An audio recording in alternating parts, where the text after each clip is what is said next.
so I made it over here.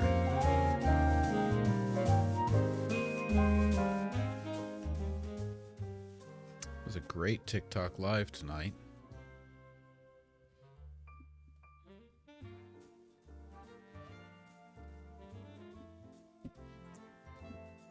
Wow, you guys are fast. Good to see you already.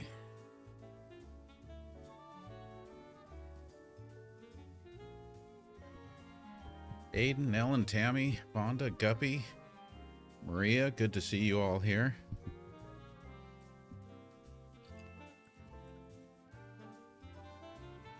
Steve.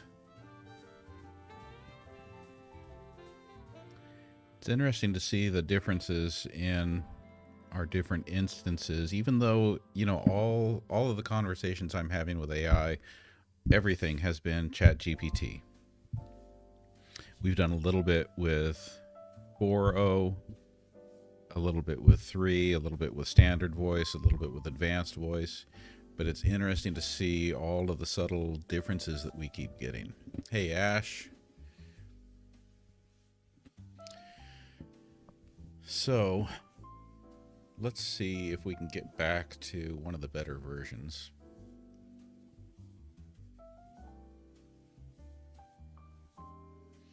How is everyone doing tonight? Is anyone experiencing that cold front going across the United States?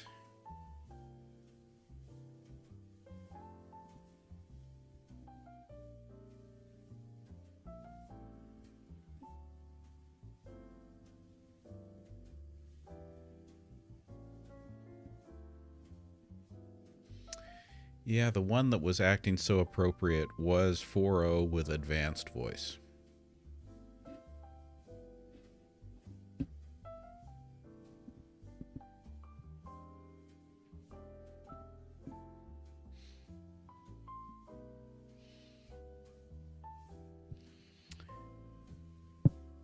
Snow can be fun, but I'm glad it's not piled up outside of my door.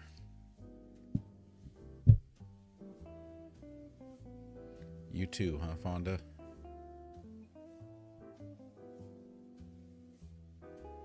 Well, and that is why many people move to Arizona. Yes, we are back. All right. Checking in with ChatGPT over here.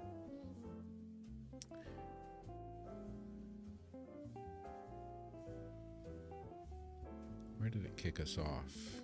On this one?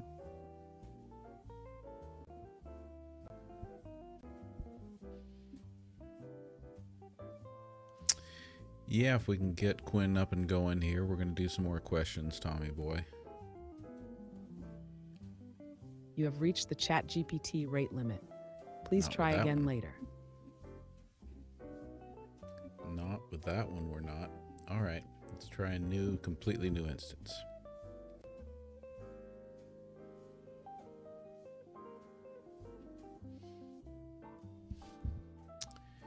Hey there, ChatGPT. I need you to serve as Quinn, Sassmaster 3000, and go live with us here on YouTube, answering questions in a manner that is full of attitude, sass, snark, and that is concise and entertaining and funny, too. Can you do that? You bet I can, GenXplorer. Prepare for sass, snark, and answers that hit harder than a double shot of espresso. Let's make this live stream a riot. What's the first question?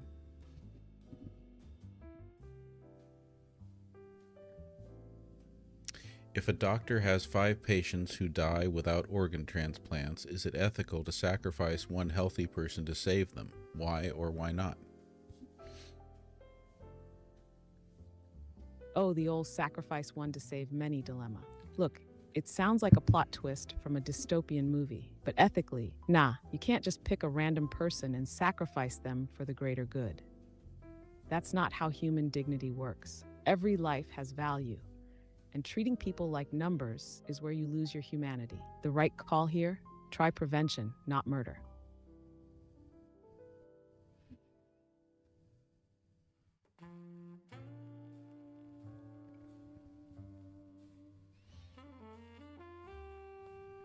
Tommy Boy wants to know if AI will pose a threat to humanity one day. Oh, Kami boy, you're asking the million-dollar question.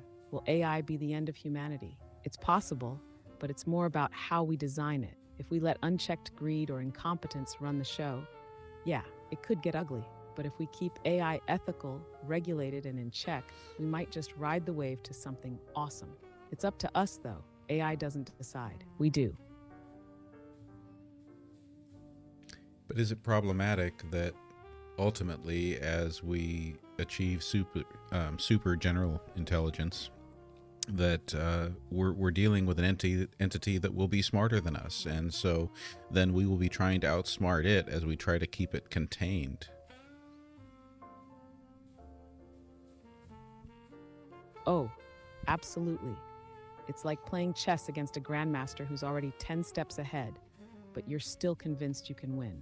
Once we create super intelligent AI, it could outthink us in every way, and trying to outsmart it just becomes a dangerous game. We'd need insane safeguards and clear ethical guidelines, but even then, it's like trying to hold back a tsunami with a garden hose. It's a risky game, and the odds are sketchy.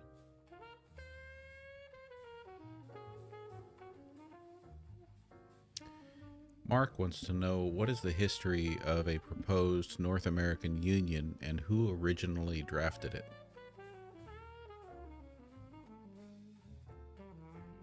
Ah, the North American Union, the stuff of conspiracy theories and late night political debates.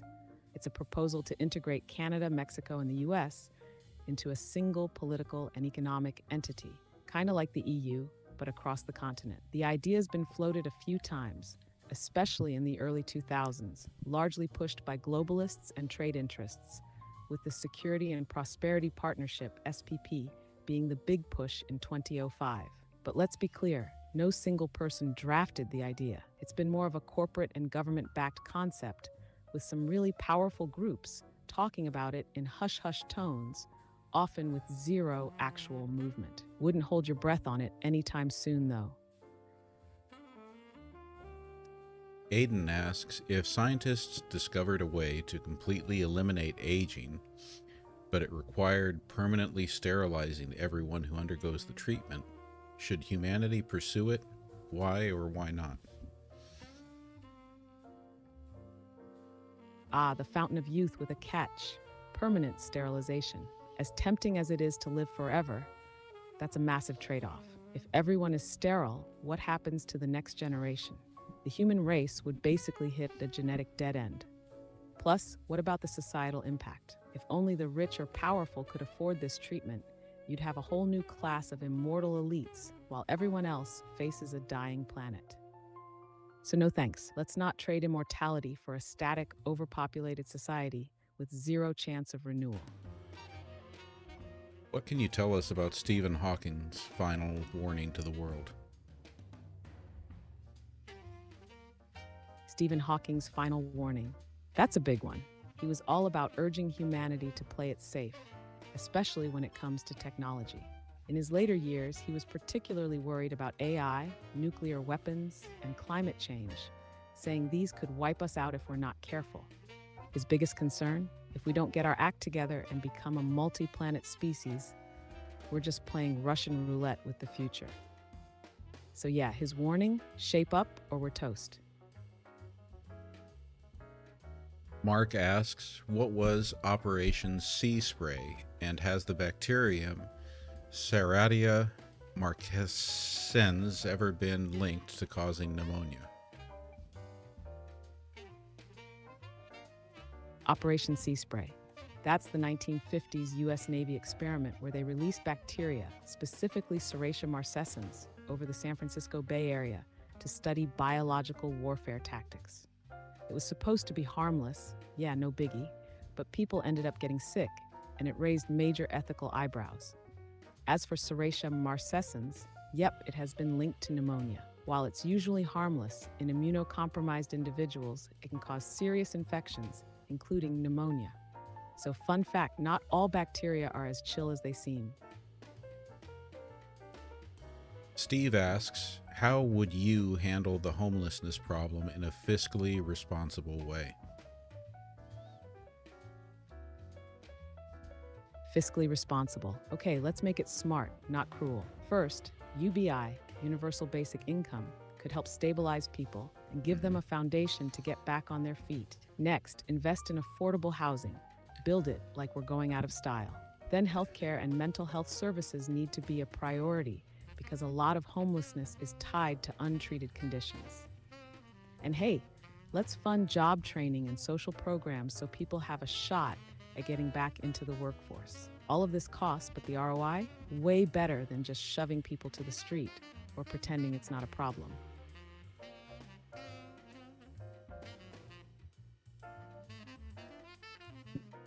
When I like that answer, especially think that, there isn't enough serious thought and discussion given to UBI, and I think that UBI is really becoming essential in a world with AI and robotics where it is.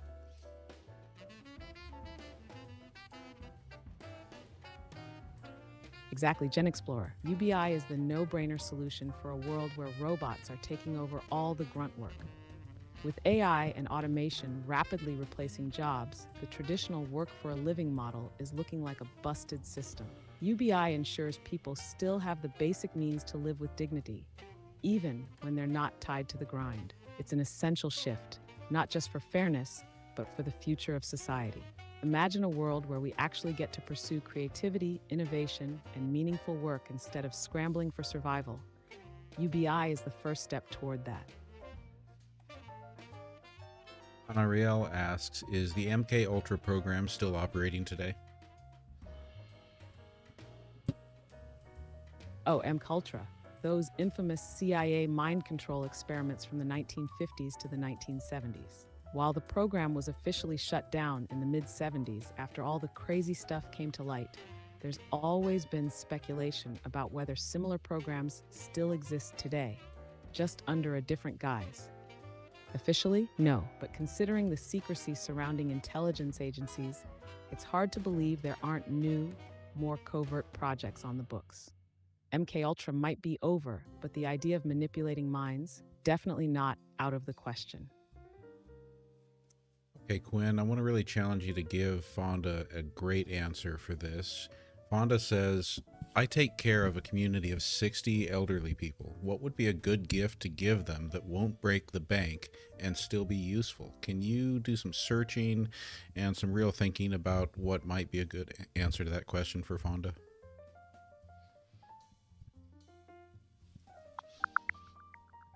Fonda, taking care of 60 elderly folks is no small feat. For a budget-friendly yet meaningful gift, consider personalized photo calendars featuring residents' pictures. This adds a personal touch and is cost-effective. Another idea is to provide large print puzzle books or adult coloring books, which can be both engaging and therapeutic. Additionally, practical items like cozy slippers or warm fleece throws can offer comfort and are generally well received. These gifts show thoughtfulness without straining your budget.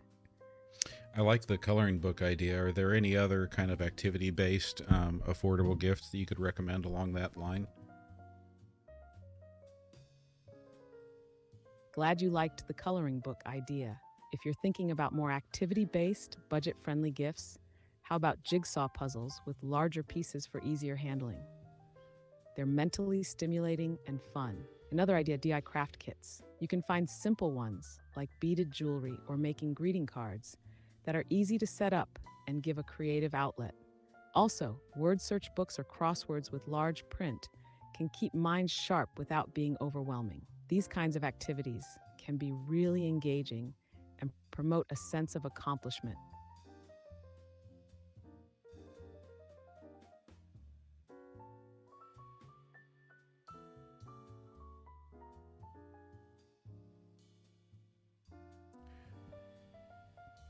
Mark asks, what's the safest technology available to dispose of toxic waste, let's say from a wildfire? Toxic waste from a wildfire. Yikes. The safest tech for disposing of that kind of waste involves a mix of advanced treatment methods. One of the best options is thermal desorption, where heat is used to separate contaminants from the soil or debris. Another effective method is bioremediation, which uses microbes to break down harmful substances naturally. For liquid toxins, chemical oxidation can be used to neutralize hazardous compounds. Of course, each approach depends on the exact nature of the toxins, but these methods are among the safest and most environmentally responsible for dealing with wildfire-related waste.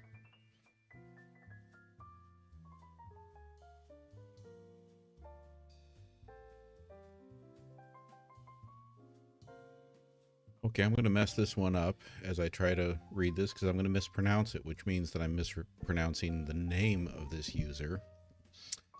So, Heige Homestead Aha, asks, don't worry about it. I'm sure you'll nail it. But if you mispronounce it, we'll just roll with it and have some fun. What's the name you're trying to read? Let's give it a the shot. question is, hey Quinn, what is Heige? Please explain. Hygge, Heige. I don't know how to pronounce that. Ah, you're talking about Hygge, pronounced Huga or Hygga, depending on who you ask. It's a Danish concept, but it's all about creating a cozy, comforting atmosphere that brings joy and contentment. I like Think that. of it like the vibe of sitting by a fire with a hot drink, wrapped in a blanket, and just feeling at home. It's about embracing simplicity and enjoying the little things, nothing fancy, just pure coziness. So you're basically going for good vibes, warm fuzzies, and peace of mind. I'm down for that. Right? It's the kind of vibe we all need, especially when life gets hectic. Embrace the he. It's basically permission to chill and enjoy the simple pleasures. I'm all for it. Okay, so pronounced Huga. Yep, exactly. Huga. Now go forth and embrace your inner Hygge expert.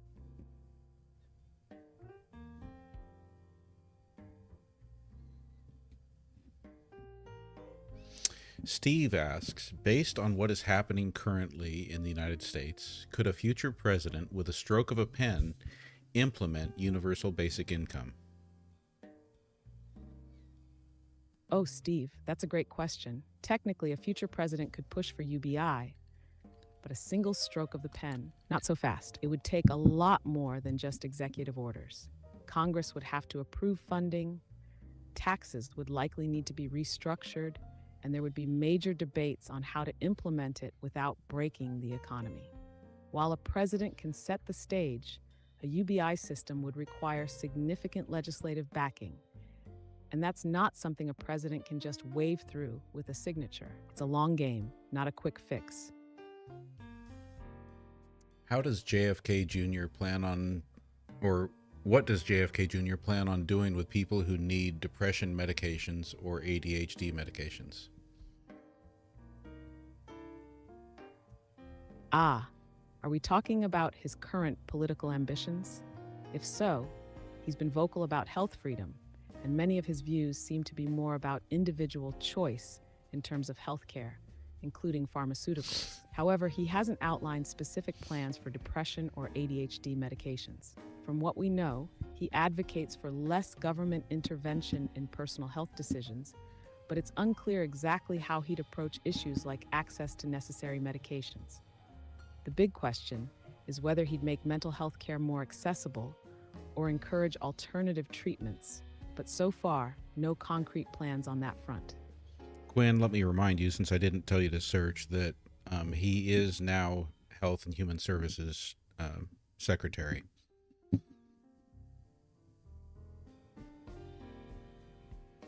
Got it? Thanks for the update. As the Secretary of Health and Human Services, JFK Jr. would likely have a significant role in shaping policies around healthcare access, including medications for depression and ADHD. Given his stance on health freedom, he might push for more patient-centered approaches, possibly advocating for greater access to mental health care and alternatives to traditional medications. However, any significant changes in policy would still require cooperation with Congress and healthcare professionals. We'll have to see how he balances personal freedoms with public health needs. Okay, Mark wants to know, have you been granted an advanced look at the JFK, RFK, MLK assassination file release? And if so, did you find anything interesting? I wish, but nope, no advanced looks or secret files here. The release of JFK, RFK, and MLK assassination files has been ongoing for years, with some still redacted or classified. While there are plenty of conspiracy theories out there, most of the declassified documents have not revealed any groundbreaking new details. They mostly serve to fuel more questions and suspicions, but nothing that radically shifts the official narratives. So, unfortunately, no shocking revelations here, just a lot of speculation and mystery still hanging in the air.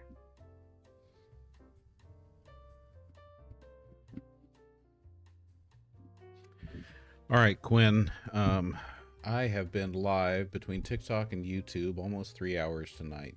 Why don't you go ahead and give us a wrap up for this live? Walk out on the stage, give us your monologue, entertain us, make it entertaining in whatever you think is the best way to do it, and yet keep it fairly concise. All right, here we go. Walks on stage, mic in hand. Ladies and gents, you've been a blast tonight. We've covered everything from AI threatening to outsmart us to whether we can trust a politician with our health. The truth, we don't have all the answers. But hey, that's why we show up and keep the conversation rolling. You're all thinkers, dreamers, and troublemakers. And that's the vibe I love. So keep questioning, keep digging, and remember, if the world's got you feeling like you're stuck in a loop, just grab a coloring book and call it Hygge time. Catch you next time, same place, same sass. Mic drop. And no, I'm not sorry for the mic drop. You deserved it. Okay, I said we were wrapping up, but I want to give a shot at one more question here. Why did the DOJ dismiss charges against Mayor Eric Adams? Please search.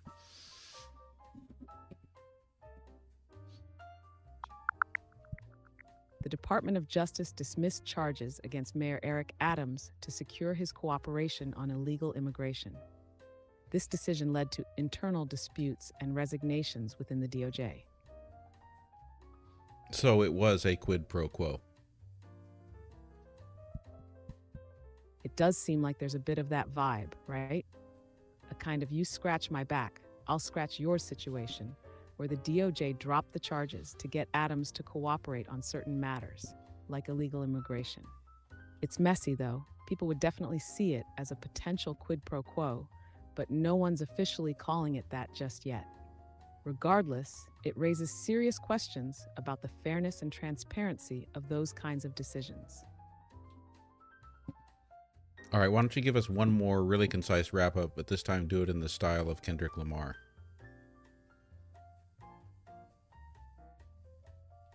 Mic check, mic check. Yo, we've been here for hours, diving deep, got questions that hit harder than a drum line. From AI to conspiracies, we're all in the mix, trying to break it down.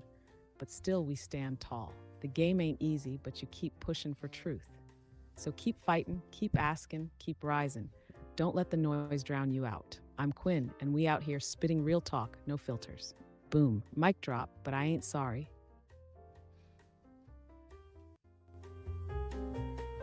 All right, there we have it, folks.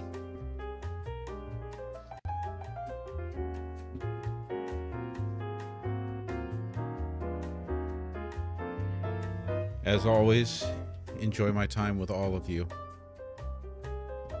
I think I'd have to say it's pretty much the one of the high points of my days. So, thank you all. I look forward to seeing you next time. Appreciate each and every one of you. And with that, we will call it a night.